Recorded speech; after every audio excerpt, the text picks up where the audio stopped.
突然です。コタンです。ハラセンということで始まりましたハラセンラジオ、陣内智則の面白い方原田専門家でございます。この番組は日々私が見ちゃったもの、聞いちゃったもの、食べちゃったもの、飲んじゃったもの、食べちゃいけないものなんかの話をしております。ぜひチャンネル登録と高評価よろしくお願いしますということで、昨日は相も変わらず進まぬ作業をしており、このね進んでない時が一番頭を使うというかね、フル回転しておりましたが、なかなか結果にというかね、形にならずとなっておりますが、そんな中、あれを見ました？見てない？見ました？たまたまネットフリックスでね、ネットフリックスで環境映像的に僕は自転車のねに GoPro つけて走ってるじゃないですかね。そんな映像とかスノーボードやったり、何があったかな、スカイダイビングみたいなのとか、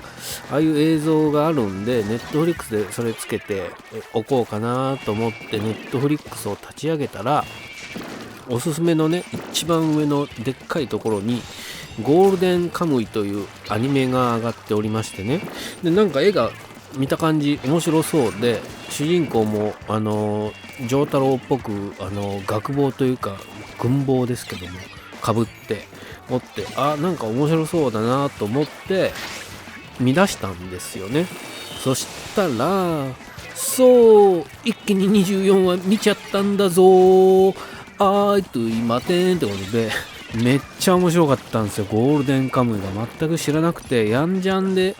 現在も連載されているそうですが、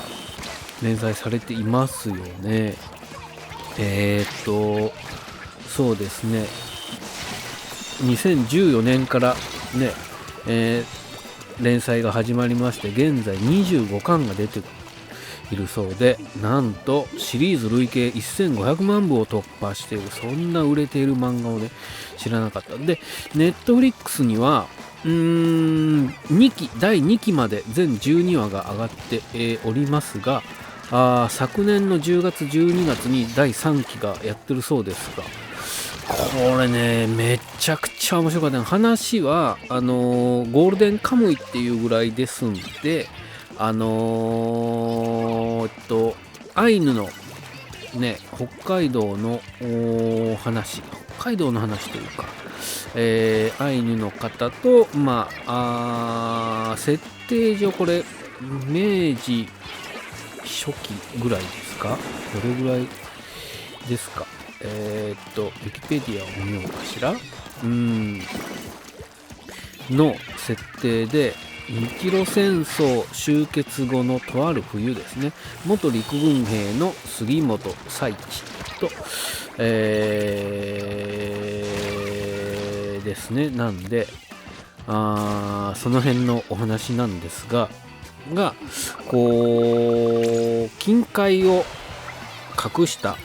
ねと言われているのっぺらぼうが脱獄できないようにね、網走刑務所に収監されて脱獄できないように足の腱を切られているから、しかしその盗んだ金塊のありかを示すために囚人に入れ墨をね、地図の入れ墨をして、何人もの囚人の体に入れ墨をして、その入れ墨、その噂話を聞いた主人公がじゃあそのね金塊を探し出そうというところから物語が始まるんですけど、これが本当に面白くて、導入部分も非常に良かったね。酔っ払ったおじさんが余韻に任せてそんな話をねしちゃったもんだから、囚人が入れ墨をして、地図というかヒントが書かれているみたいな話をしちゃって、酔っ払って寝ているところに少し喋りすぎたようだなと言ってこう殺しにかかるから、このお話はますます真実味を帯びてきたってところから始まるんですが、これ本当にめちゃくちゃ面白くて、もう一気見しちゃいましたね。24話なんで30分 ×24 ね、よくそんな時間ありましてはずっとつけっぱなしでね見てたんですけど、本当に面白くて、中ではいろんなね個性的なキャラクターが出てきて、まずあれです、ヒロインというかアシリパちゃんね、めちゃくちゃ可愛いんですよ。これがアイヌのね、いろんななんていうんですかね、伝統的なこうそういう風習だったり、をちゃんと教えてくれる。で見てるとすごくこうなんていうんですかね、例えばこう狩猟生活をするにしても命をいただくってね、感謝して命をいただくみたいなところから、そういったなんていうんですかね、こう気風というかそういう心構えでみたいなところもちゃんと描かれていて、それがいちいちね面白いんですよね。食べ物であるとかそういうのもね、チタタプって言ってなんて言ったらいいんだろう、こうミンチ状にするんですよ。リスをミンチ状にするところから始まるんですけど、チタタプといって、包丁でチタタプってみんなで、叩く、みんなで作業するみたいな意味があるんだよと言いながら、そのチタタプを作って食べるとね、ことあるごとにね脳みそをねうまいから食えってやってるんですけど、本当に面白いですね。あと味噌がね途中で出てくるんですけど、この杉本が隠し持ってた、これ味噌入れたらうまいんじゃないかっつって入れるシーンがあって、で味噌をねこう取り出して入れようとすると、おそまだ、おそま食べるのかっつって、おそまっていうのはうんこっていう意味なんですけど、おそま言って本当に子供がねこうギャグというか、陣内のネタでもよくうんこ出てくるんですけど、やっぱりね子供がねああいうのをねキャッキャ言ってね騒ぐというか面白がるのは、こういつの時代でもね一緒なんだろうなって思いますね。おそま言ってキャッキャ言ってるシーンがあったりとかね、本当に面白いですね。だから後半の方はねもっと下ネタというか出てくるんですけどさ、それも全部ひっくるめて面白いですね。あとこうね、いろんななんていうんですか、その金塊を狙った組織というか団体がうごめいて、来るんですけども、その中でねこう結構残酷な殺人シーンというかがよく出てくるんですけども、中でねこうねよくこれをヤングジャンプとはいえどもここまで漫画にかけているなっていうのは感じながら見てましたけど、漫画なんでねあれなんですけど、すごいんですよね。こう心情というかね、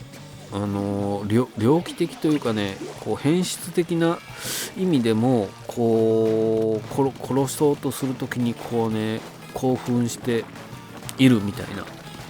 その性的にね、みたいなところが書かれてたりするのもこうすごくなんていうんですかね、リアルというかなんですよね。ただそれだけじゃなくて、そういうのをこうギャグにくるめてこう見せているのはすごく面白いですね。踏み込んだところまで描いている人間のそういうこうなんていうんですかね、黒い部分というか、ある意味こう残虐な部分とみたいなのがよく書かれていて、本当に面白かった。本当に24話本当に一気見しましたね。かといって僕ドクターストーンも好きで見てたんですけど、あれは、寝る時につけてたんでまだ全部見終わってないんですけど、このゴールデンカムヤも本当にあっという間に一気見してしまいましたね。